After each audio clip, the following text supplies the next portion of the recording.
The lights in the studio burned hot, the stage polished to perfection, as millions tuned in live. The cheerin' across the bottom of the screen read in bold red, "Kennedy vs. Meghan McCain, the debate no one saw coming." Cameras zoomed in on Meghan McCain first, her posture sharp and rehearsed, her voice cutting with the confidence of someone who had spent years mastering television rhetoric. She leaned forward, hands tightly gripping the table, and opened with a salvo, "Senator Kennedy, your entire philosophy is outdated. You cling to a brand of politics that insults women, dismisses progress, and leaves America stuck in the past." The crowd gave a cautious murmur, some nodding, others already stiffening, waiting for the return fire they knew Kennedy was famous for. Meghan smirked, sensing momentum on her side. She pivoted toward the audience, as if she were rallying the public itself, and pressed on, "This country doesn't need another folksy lecture from a Southern senator who's out of touch with modern America. It needs courage, fairness, and leaders who don't speak in riddles to dodge accountability." Her tone was sharp, calculated to slice, to corner. But John Kennedy didn't flinch. He didn't shuffle his notes. He didn't blink. Slowly, deliberately, he leaned back in his chair, his lips curling into that trademark half-smile, the look that said he had already sized up the battlefield and knew exactly how to strike. The cameras shifted, catching the glint in his eye. He adjusted his microphone, waited for the applause to die down, and then, in his unmistakable Louisiana drawl, fired back. "Well, Meghan, bless your heart. You came here tonight not to debate ideas but to play pundit with a sharp tongue and no substance. I may speak plain, but that's because the American people deserve plain truth, not spin rehearsed for daytime talk shows." The studio erupted, half gasping, half roaring. Meghan's smirk cracked into something tighter, sharper, as if she hadn't expected him to come out swinging so soon.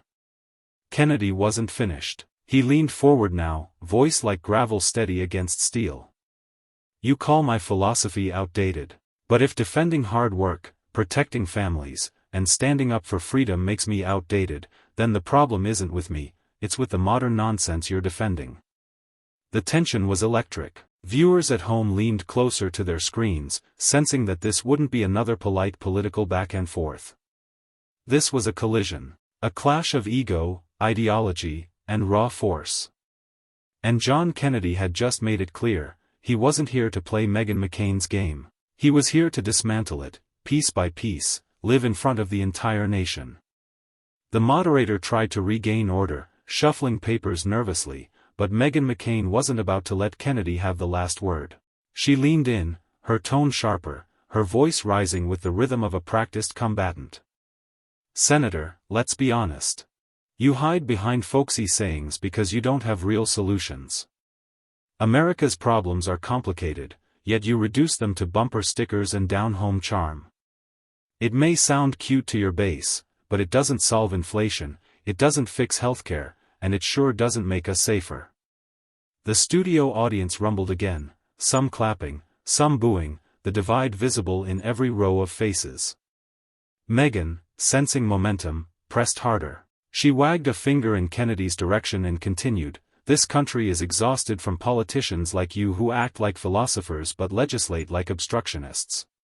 You can dress it up in Southern charm, but at the end of the day, it's the same old, gridlock, excuses, and empty words." Kennedy sat unmoved, his expression betraying nothing. He took a sip of water, adjusted his glasses, and finally leaned into the mic with that low, deliberate cadence that had become his trademark. "Meghan, you mistake clarity for simplicity. I speak plainly because the truth doesn't need $1,000 vocabulary. And if you think that makes me a man without solutions, well, bless your heart again, because that's not just wrong, that's insulting to the people I represent." The camera panned to the audience, jaws clenched, fists on armrests, a nation watching two forces collide.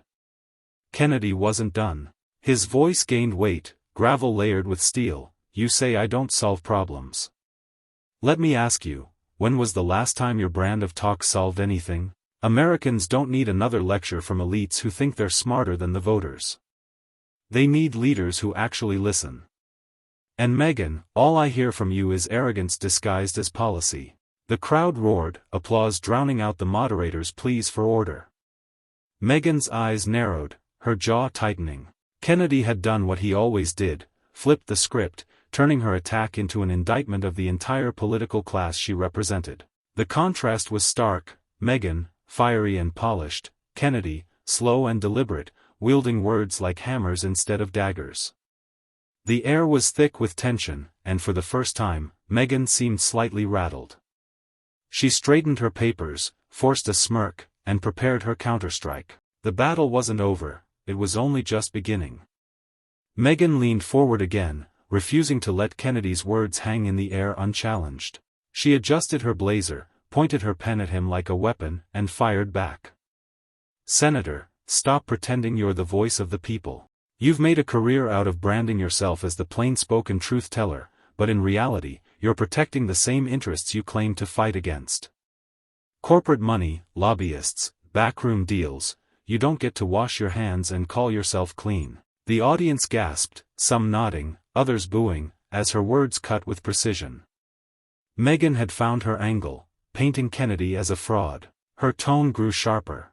"You sit there and act like every word you say is carved in stone, but the truth is, your record is littered with compromises, contradictions, and failures.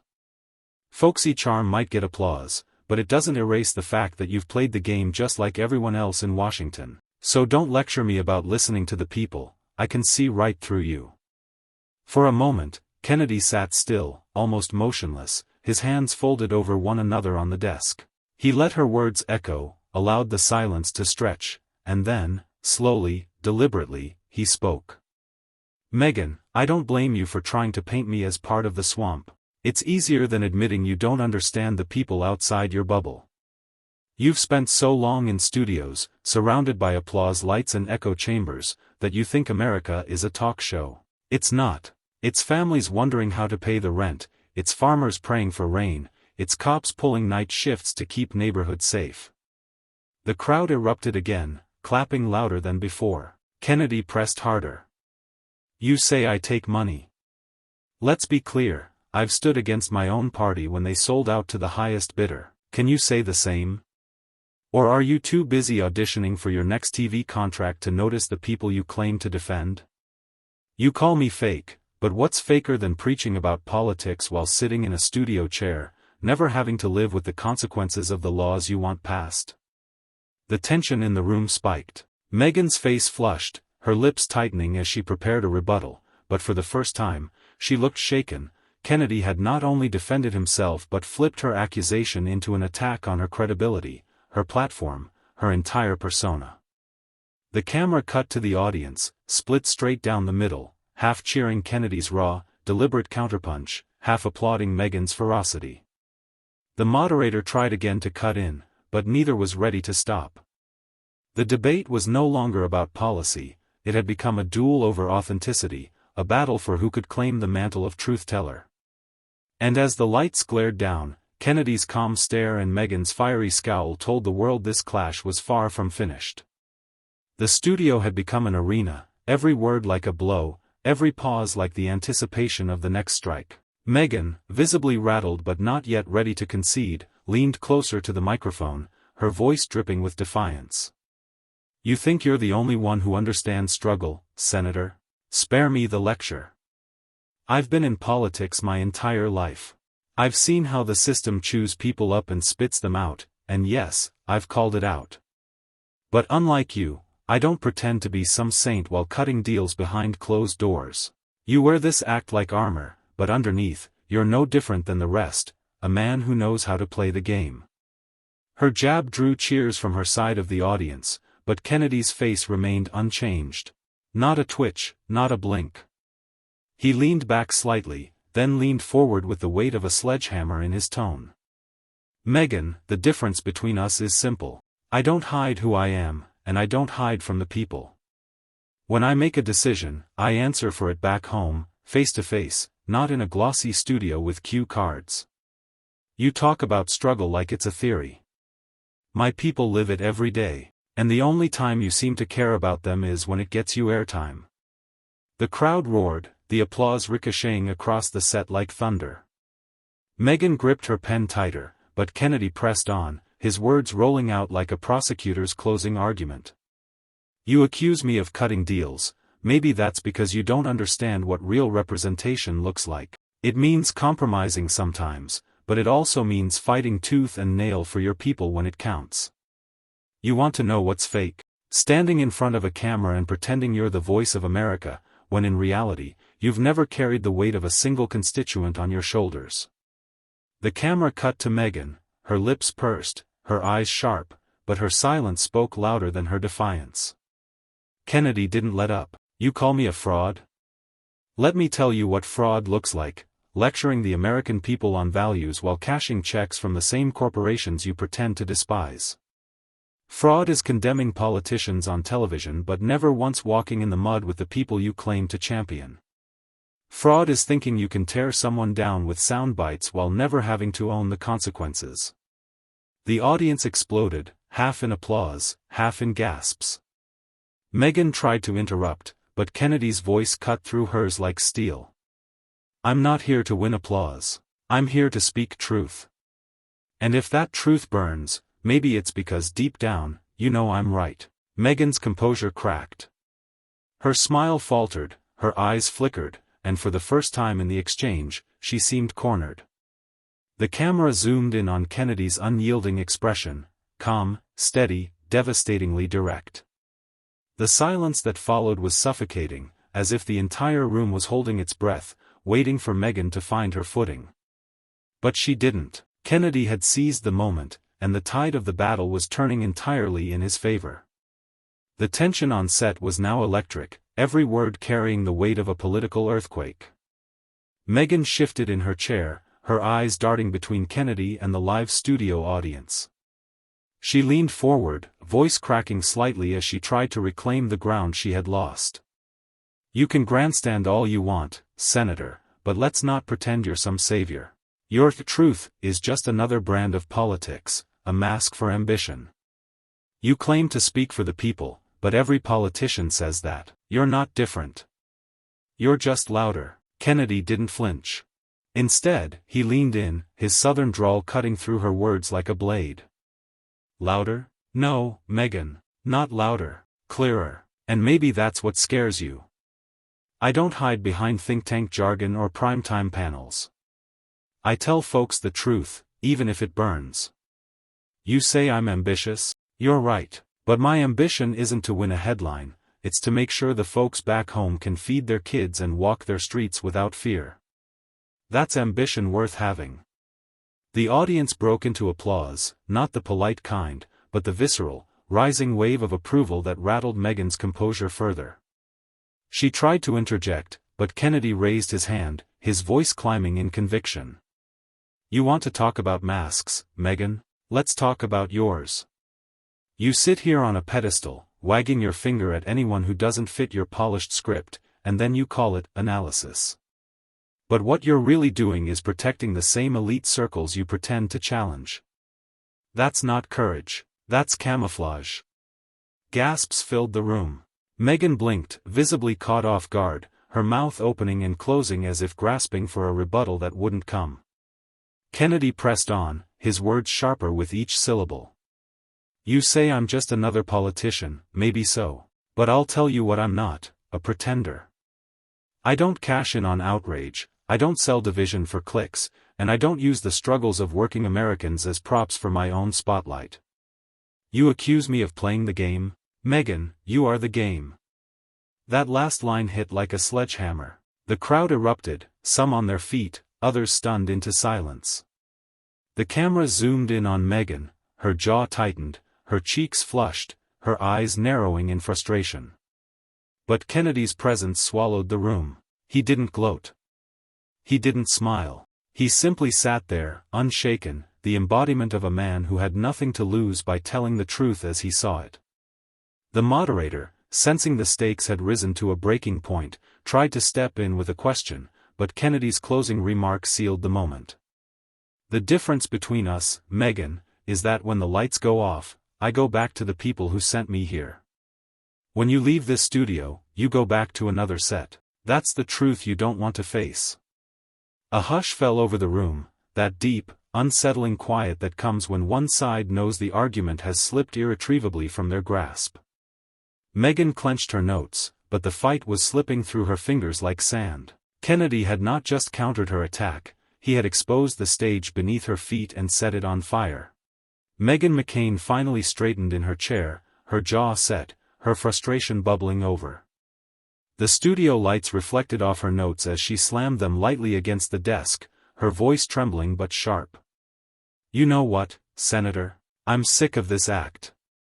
You come in here like some homespun truth-teller, but you're as much a part of the Washington swamp as anyone else.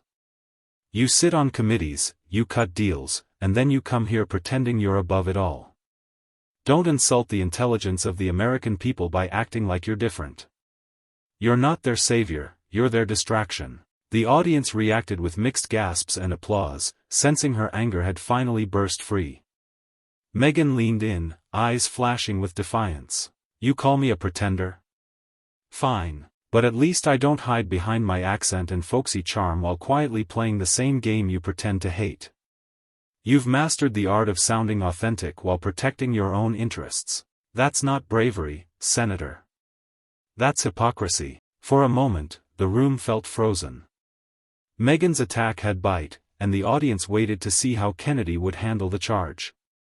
He sat still, hands folded, his face carved into calm determination. Then, slowly, he leaned toward the microphone, his voice steady but booming with conviction. "Meghan, the difference between you and me is this: I don't insult the intelligence of the American people by talking down to them. I don't act like they need me to tell them what's real and what's not. They can see for themselves. They know when a politician lies. They know when the media spins. And they know when someone's finally telling them the truth, plain, unvarnished, and without permission slips from the elite." The crowd erupted in applause again, and Kennedy didn't waste the momentum. He jabbed the table with his finger for emphasis. "You say I'm swamp? No, ma'am, I'm the gator that bites back. I don't cut deals in smoke-filled rooms to protect my career.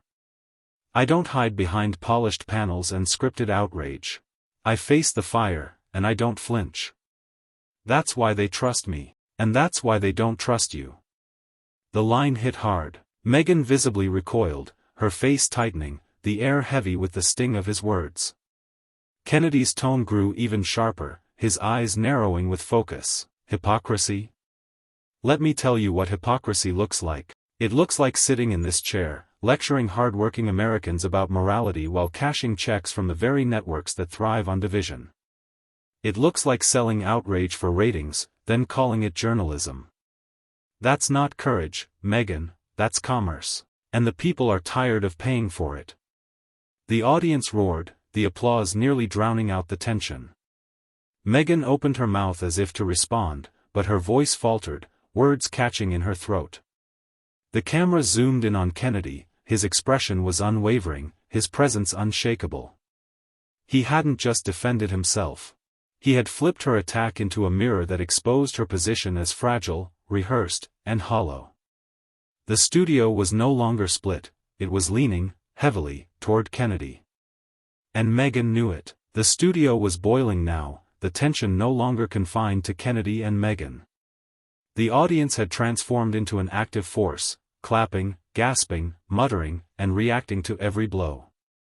The moderator, who had been nervously shuffling papers and trying to keep order, was quickly losing control. Kennedy sat back in his chair with that trademark, deliberate calm, a picture of composure in the storm. Meghan, however, leaned forward again, her frustration spilling into desperation. "Oh, spare me the theatrics, Senator," she shot back, her voice laced with venom. "You think standing here insulting me makes you some kind of people's champion? Let's call this what it is, performance. You've turned politics into a circus act, and you know exactly how to play the crowd. But you won't fool them forever. At some point, Americans are going to realize you're just another snake oil salesman, packaging anger as authenticity." The words hung heavy. Some in the crowd groaned disapprovingly, others clapped as if she had finally found her punch. Meghan seized that flicker of support and pressed harder. You talk about me cashing checks from networks? Look at you. You thrive on sound bites, you thrive on outrage, and your biggest goal is to go viral. That's not leadership, Senator, that's opportunism. You're not different from the swamp, you're feeding it. Kennedy didn't flinch. He let her words echo, let her frustration fill the space. Then, with surgical precision, he leaned forward, his voice low but cutting like a blade. Meghan, the difference is this: when I speak, people don't just hear me, they feel me. They know I'm telling them what their gut has been screaming for years. That's not performance, that's resonance. And the reason it shakes you so much is because you've spent your career surrounded by polished elites who think passion is a trick. It's not. It's the heartbeat of democracy. The audience erupted into a standing ovation, their clapping and cheering drowning out Meghan's attempts to respond.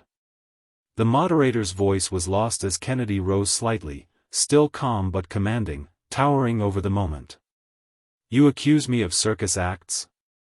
Well, ma'am, the real circus is when pundits and politicians gather under studio lights to lecture Americans while ignoring their pain.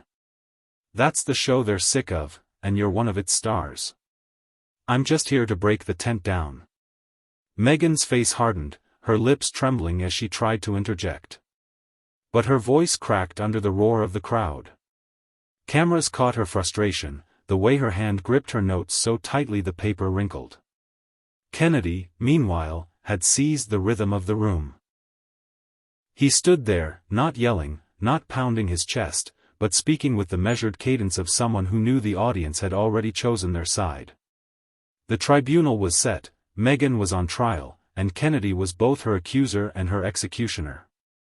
The atmosphere was electric, the audience locked into every syllable.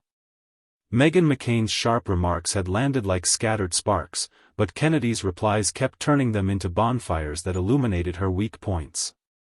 By now, the room wasn't just watching a debate, it was watching a takedown unfold in real time. Meghan gripped the edge of her chair, her jaw tightening. You think you're the voice of America, but you're just exploiting frustration. You thrive on division. Every word out of your mouth is designed to pit one side against the other, and that makes you dangerous, Senator. People might cheer now, but history will judge you as a man who poured gasoline on the fire. For a moment, silence fell, as if the audience expected Kennedy to lash back in anger.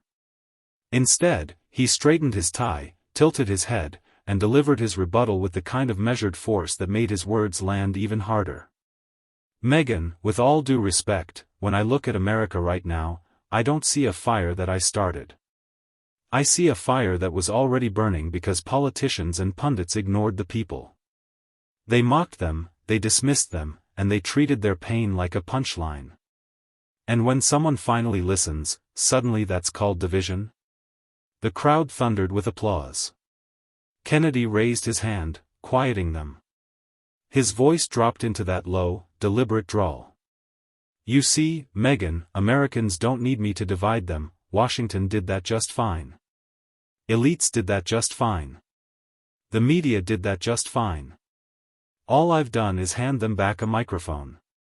And if that terrifies you, maybe it's because you're afraid of what they'll actually say when they're finally heard. The words hit like a sledgehammer. Meghan shifted in her seat, visibly flustered. She tried to regain footing, waving her hand dismissively. That's the problem, Senator. You make it sound noble, but it's reckless. Giving a platform to anger without offering solutions isn't leadership. It's a con job. Kennedy leaned forward, his eyes narrowing slightly. Solutions, he repeated. You want solutions? I'll give you one. Stop ignoring the folks who built this country. Stop sneering at people who can't afford to live in the cities you and your colleagues sip cocktails in. Stop telling Americans they're too dumb, too angry, or too backward to know what's best for their families. That's the solution, respect. Everything else flows from that. And if you can't grasp that, ma'am, then maybe you're the con job. The audience erupted again, the standing ovation drowning out Meghan's attempts to reply. The camera zoomed in on Kennedy's face, calm yet unyielding, and then cut back to Meghan, whose frustration was turning into visible cracks. Her lips tightened, her eyes darted toward the moderator, searching for relief. But there was none. The balance of power in the room was gone. Kennedy had it all. Kennedy leaned back in his chair, his voice calm but cutting. "Meghan, every time you try to frame yourself as the voice of reason, all I hear is recycled talking points dressed up as outrage." The studio went quiet. Meghan froze for a second, her usual fire flickering into uncertainty. She attempted to laugh it off, but the crowd wasn't laughing with her, only watching as Kennedy tightened the grip on the exchange.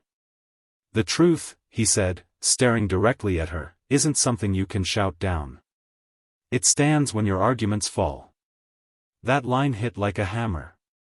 The tension in the room was thick. Meghan's smirk cracked, replaced by a silence that spoke louder than anything she could say. Kennedy didn't raise his voice, he didn't need to. Leaning forward, he ended it with a single, unshakable line: "You built your career on noise, Meghan. But when the noise dies down, only truth remains, and tonight, it's not on your side." The studio erupted. Meghan's face went pale, her words caught in her throat. The cameras stayed fixed on Kennedy, his calm, unflinching stare sealing the moment. For the audience watching at home, it wasn't just another debate, it was the night Kennedy dismantled Meghan McCain in front of millions, leaving silence where her fire once burned. Ladies and gentlemen, what you just witnessed wasn't just another TV spat. It was the raw collision of noise versus truth. Meghan McCain came armed with outrage, but Kennedy came armed with facts, composure, and a line that will echo far beyond this stage. In the end, it wasn't about politics, or ratings, or egos, it was about clarity. And tonight, Kennedy left no doubt: when the dust settles, the loudest voice isn't the strongest one, the truth is. And that's what America heard loud and clear.